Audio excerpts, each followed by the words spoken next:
In this video, we're going to be reviewing the Chapter 6 test. So first, let's go over a few formulas here that we've learned, because we've learned quite a few formulas actually. So on the last page of the review, I have made a formula sheet, and let's go over when to use each formula.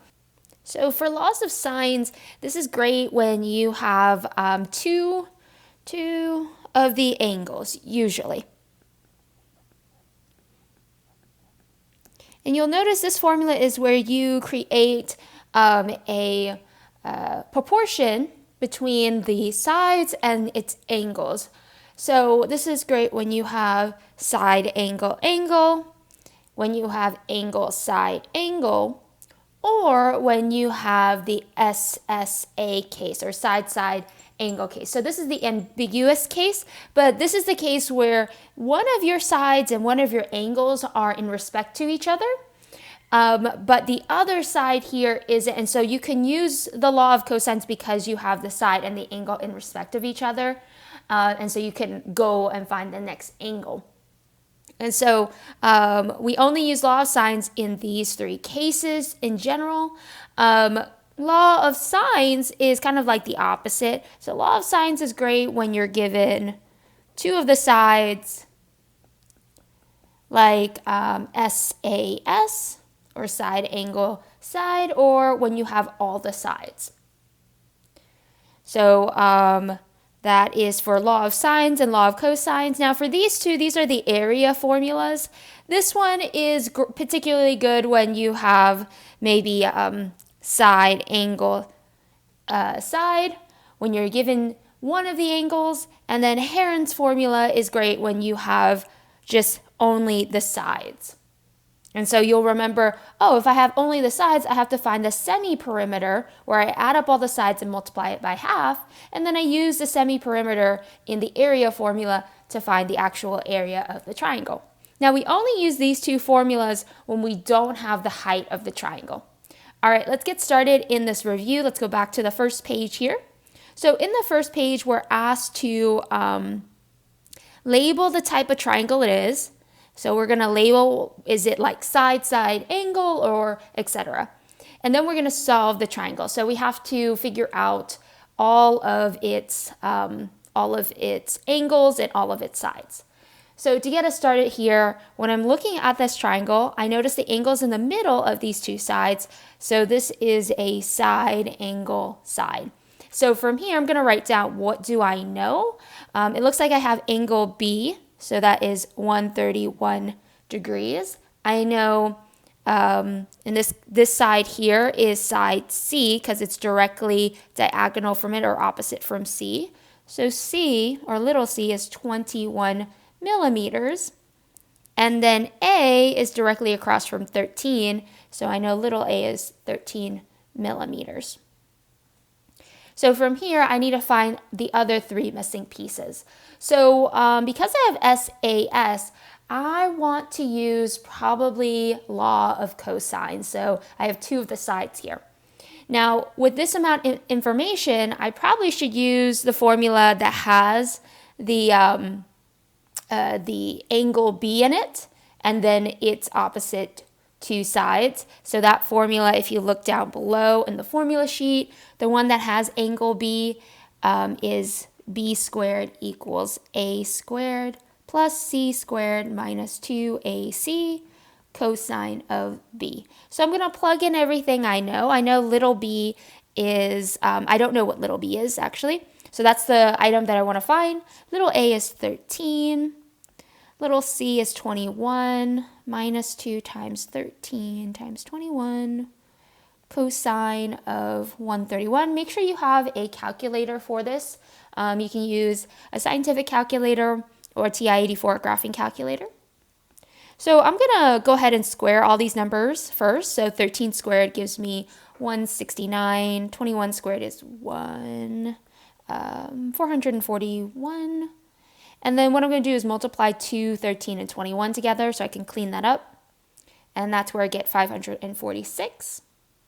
And I'll bring down the cosine. From there, maybe I will add these two numbers. I can't subtract from this number because it's next to a cosine, so it's not a like term.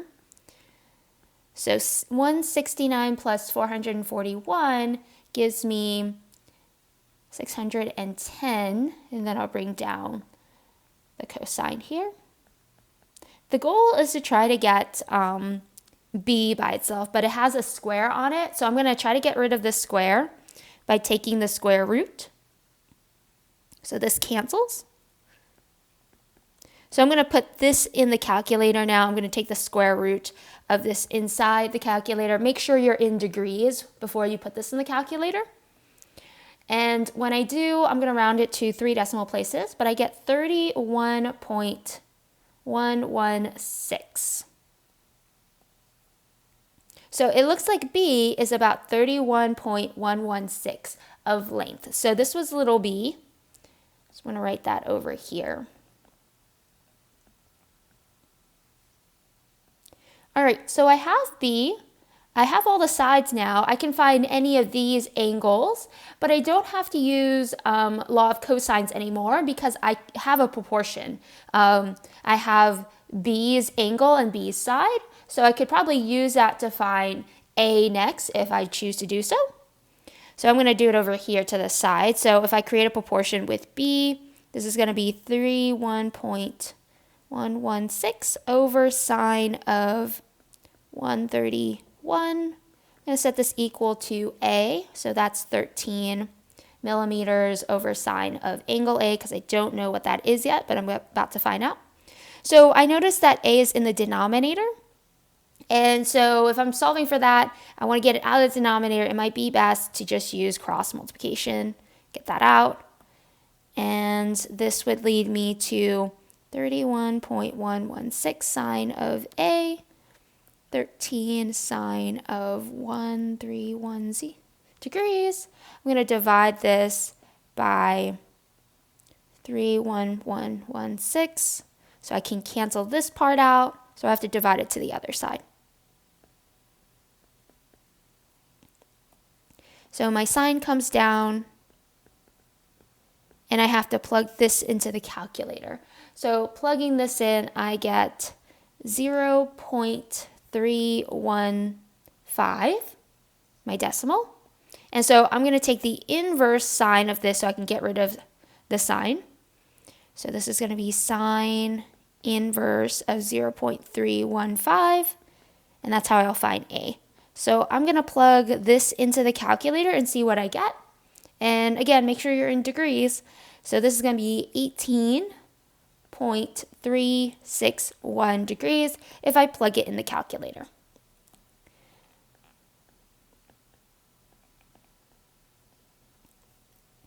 All right, the next thing I need to find is C, but the last angle will be the easiest to find if I already have two of the angles, because I can just subtract it from 180. So if I want to find angle C, I would just take 180, subtract it from 31 degrees that I had originally, and then subtract it from the angle I just found, which is 18.361.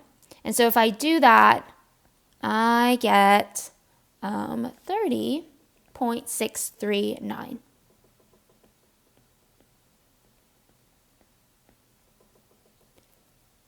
And so I have all of my angles and all of my sides.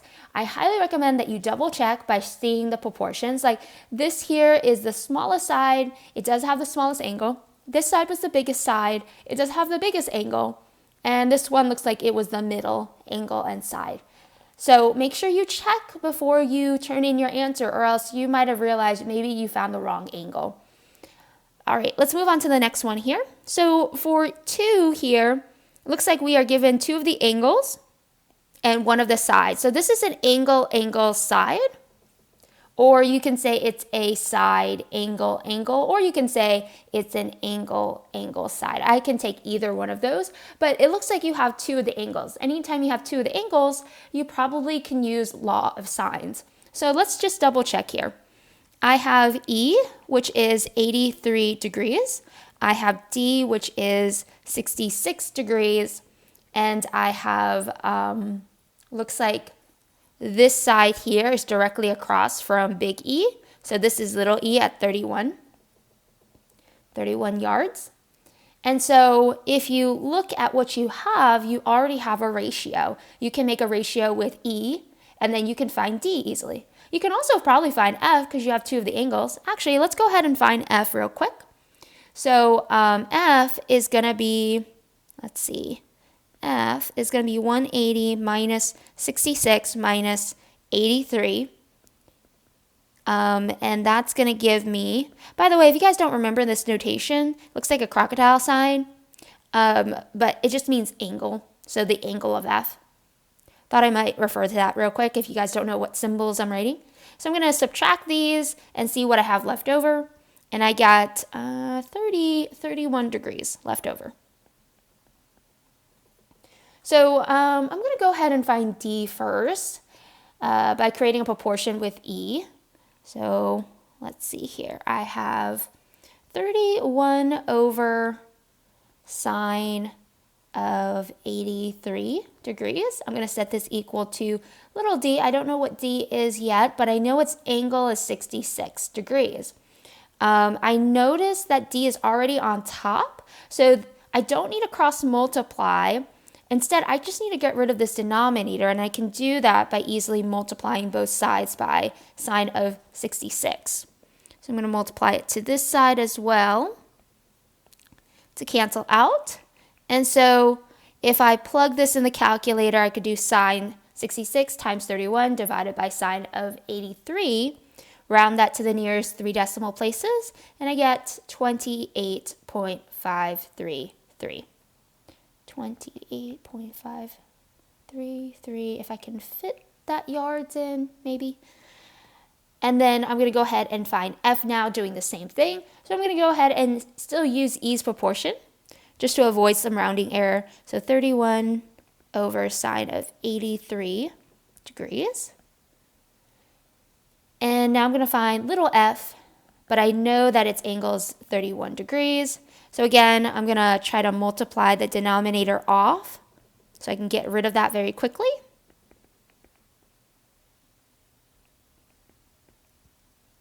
And so from there, I'm going to multiply this out. So sine 31 times 31 divided by sine of 83. And that leaves me with 16.086 if I round to 3 decimal places. And now I have all my angles and all my sides. So some of these, it's kind of nice because you already know 3 of the pieces. You have to find the other 3 missing pieces to solve the complete triangle. All right, so here's another one. Sometimes I might not give you a picture of the triangle. You have to be able to tell what type it is. And so sometimes people draw it out. But this one, I don't think you have to draw it out to see what type it is. Notice that all of these are lowercase. So if they're all lowercase, then you are given a side, side, side triangle. Because you don't have any of the angles, so it has to be a side, side, side triangle. So it looks like you have all the sides. 27 mi means miles. B is 24 miles. C is 45 miles. And you have to figure out the angles. So first off, let's remember something. It might be easiest for law of cosines to find the smallest side first, because we can guarantee ourselves that that's going to be an acute angle. So like when I'm looking at these, maybe the one I'll try to find is B because it's the smallest side. So remember, when you have the situation, you have to determine what angle you have to find. You might want to use the smallest side. So this is law of cosines because you have a lot of the signs to use. So I'm going to use law of cosines, and I'm going to use the smallest side here. So I'm going to find the smallest angle, which is B. And the only formula of law of cosine that has the angle B is the one with cosine of B at the end. So let me write that out real quick. So A squared plus C squared minus 2AC cosine of B. So now I'm going to go ahead and plug in my B, which is 24, minus A, which is 27, plus 45 squared, and then I'm going to multiply my A with my C, cosine of B. And so I'm going to go ahead and square these numbers first to make it a little bit cleaner. So this is going to end up being 576 27 squared is going to be 729. 45 squared is 2025 minus 2 times 27 times 45 gives me 2430 cosine of b. Okay, we're just going to add up these two numbers to clean it up a little bit further.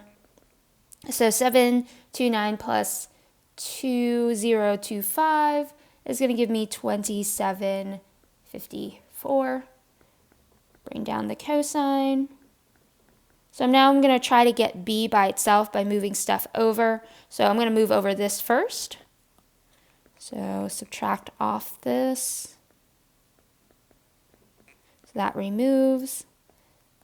And then we have negative 2430 cosine of b that comes down.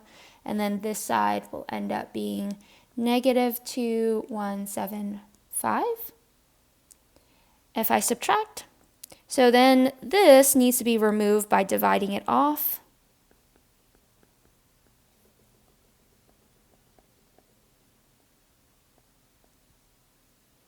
And so this cancels, cosine drops down.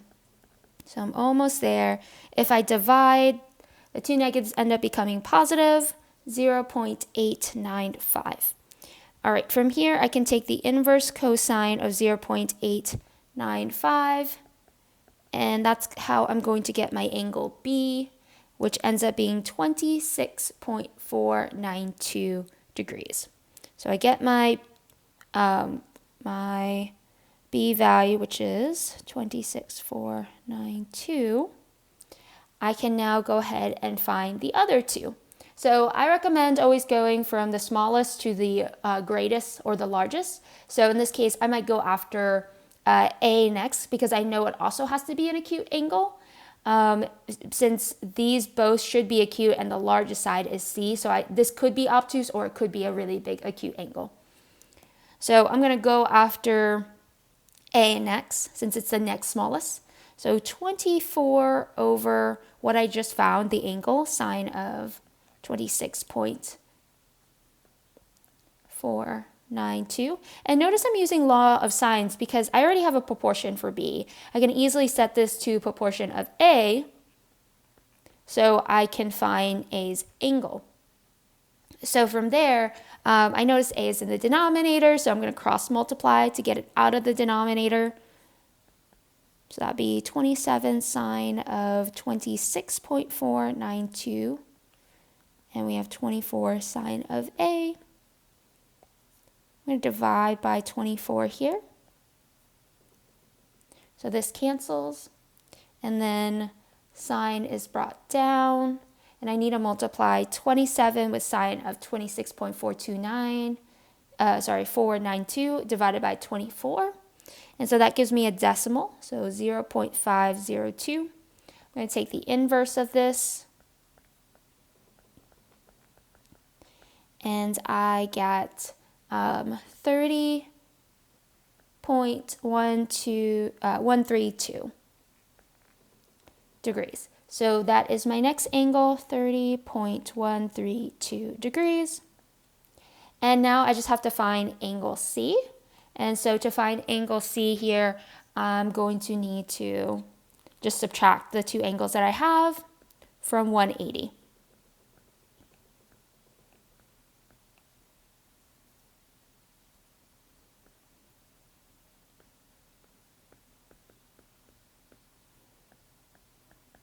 So if I take all of these angles and I subtract, I'm left over with 1, 2, 3, or 3, 7, 6 if I round to 3 decimal places. So 123.376 degrees. So we do have an obtuse angle for our largest side here. We can see that our smallest side was the one with the smallest angle. So everything's looking good to me. So remember that when you're dealing with a lot of sides and you're not given a lot of angles, start with finding the smallest angle, and usually you can avoid mistakes when you do that. All right, in the next part here, we're going to be looking at the story problem. So for number 4 here, you might recognize this problem in one of the homeworks. So it says, because of the prevailing winds, a tree grows so that is leaning 95 degrees. At a point 50 meters from the tree, the angle of elevation to the top of the tree is 30. Find the height of the tree. So in your homework problem, I drew out a picture, or there was a picture drawn for you and you can figure it out, but can you do it without seeing the picture, and can you draw the picture yourself? So let's practice this real quick. So it looks like we have a tree, but it's leaning at 95 degrees, and so I'm going to try to draw that here. So maybe like that, and it's leaning at 95 degrees. And it also says that from 50 meters away, there is like an elevation from the top of 30 degrees. So it's talking about from the ground, about 50 meters away to the top is an elevation of 30 degrees, and it wants to know the height of this tree. And so we can kind of think about this as like first knowing what do we know. We know two of the angles, so we can always find the third. So technically I could find that first. So if I take 180 and subtract these two angles, this angle right here is 55 degrees. So I know that piece. Let's see if this helps. So I want to find h, the height. To do this, I could create a proportion using law of sines. Well, which side do I already have a proportion? It looks like I know this side, right? This side is in respect to 55, so I can create a proportion with that. So 50 meters over sine of 55 degrees. And if I want to know how to find h, which is a side here, I can say that this is in respect of angle 30 degrees, because this is directly across from there. So I can create a proportion and then try to find the height. So in this case, I can try to cancel out the sine of 30 degrees from the denominator. So I'd have to multiply it to this side. H comes down, and I have to multiply these two out. So sine of 30 degrees times 50 times sine of 50, or divided by sine of 55, gives me 30.519. So about 30.519 feet. It's about 30 feet, or 30 feet and a half. So that one's not too bad. That one's using law of sines, and I figured that one out pretty quickly because when I drew the picture, I noticed I had two of the angles, and so I thought, I could probably create a proportion. I just have to figure out which side and angle do I already have to create a proportion. All right, the next one here is number 5, and this one's tricky. This one talks about a drone, and it's flying over a college campus, and the drone spots a cafeteria on the west end of the campus at 27 degrees angle of depression, and a sports complex on the east end of the campus at 34 degrees of depression. If the cafeteria and sports complex are separated by a straight road of 2.3 miles long, how high is the drone? Okay, there's a lot of information going on here, but let's draw out a picture of what we're seeing. So for me, I noticed there's a lot of northwest, east, like a compass going on. So I always like to draw out like a coordinate system that looks like a compass when I'm trying to picture this. So let's draw out a diorama. And we can say this side is east, this side is west, and this side is south and north. That might help us out. And it said that in the beginning, this drone spots a cafeteria west end of 27 degrees of depression. So first off, it's going on the west side, this drone, and it's 27 degrees of a depression. So that means it's going from the west side about 20 degrees downwards. Okay, and so this is where looks like the cafeteria is. So this is the cafeteria.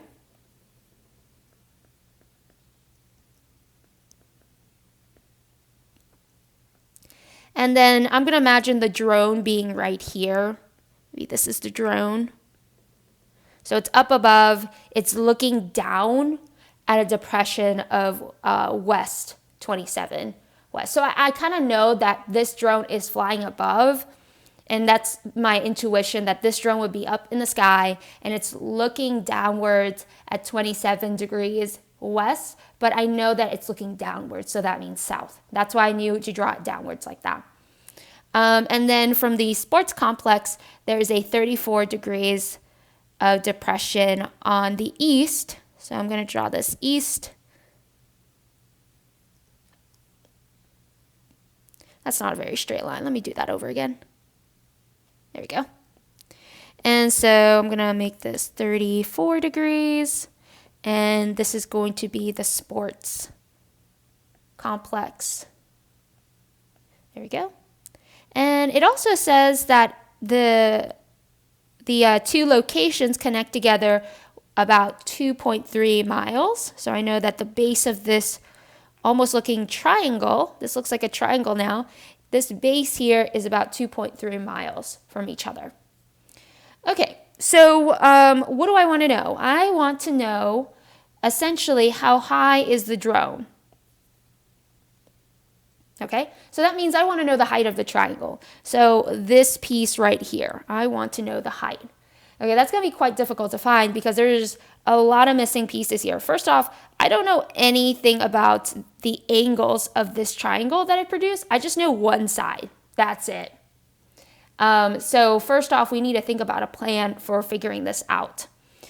So this here, I'm not sure I'm going to use which trig function yet to solve for anything. But let's think about what I know. I know that this is a straight line. And I know this angle right here and this angle right here. So I could find this angle right here, technically. So if I wanted to find this angle, I would just take, let me grab a different color here. Let's do like purple.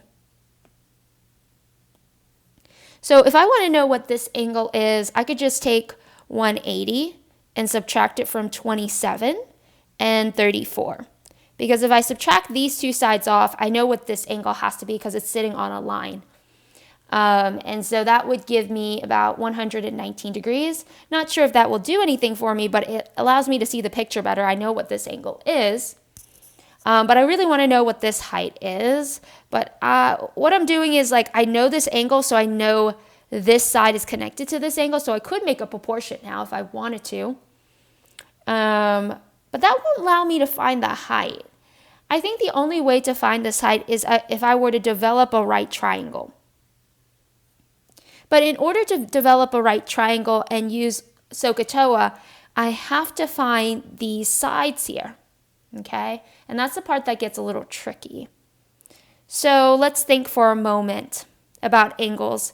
A long time ago, your teacher might have told you, like, if you know this angle and there's a line that crosses it, then this angle, and if you assume that this angle is parallel, you can say that I'm going to assume that the ground here, or the ground here and the sky here are parallel to each other. I think I can assume that. Then this angle here would be 34 degrees. And this angle here has to be 27 degrees. Because if these two lines are parallel, then these two are alternating angles. And so they're going to be equivalent to each other. That gives me a little bit better idea. So if I know this angle, then I know these two angles. So I have all the angles now. Not sure if that helps me. Actually, I think it does. So I know I have this side here for sure, and this angle, so I can create a proportion using law of sines. And then I could figure out either one of these missing sides. So I could find out, I'll just pick the smallest angle here. I can figure out this side here. So if I were to figure out this side, let's take a look. So I'm trying to find this side so I can complete this right triangle and figure out the height.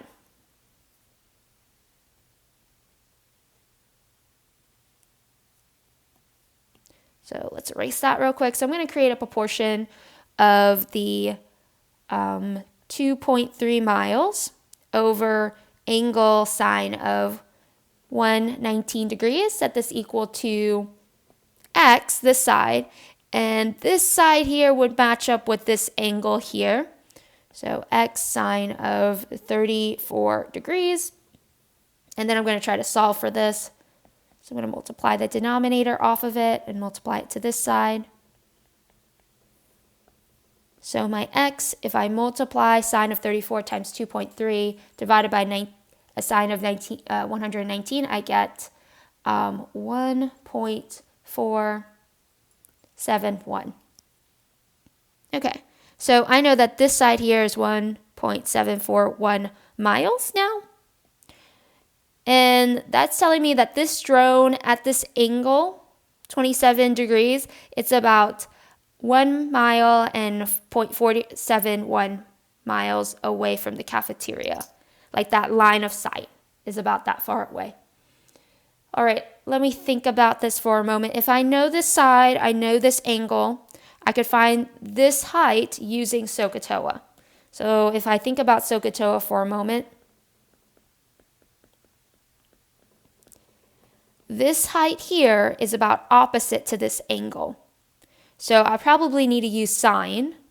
So sine of 27 degrees is equal to h, which is the opposite side. And then its hypotenuse is 1.471. And so I can solve this out by multiplying this side by 1.471 to cancel out this piece. So I have to multiply it to the other side. So h is going to equal 1.471 times sine of 27 degrees. So if I plug that into the calculator, I get a height of 0.668. Okay, so this tells me that the height here is about, let's write that out here to the side, 0.668 miles. So the drone is flying about 0.668 miles high from the ground. Whew, that took a little bit of work there, because in this case, this is not necessarily asking you to use law of sines to solve this problem. You're actually finding the height, so you eventually have to try to force it into a right triangle. And so you're using law of sines to help you get to finding more missing sides, to help you find that missing side here so you can make this into a right triangle. This one's quite tricky. All right, in the next video, I will show you how to do the second half of the review.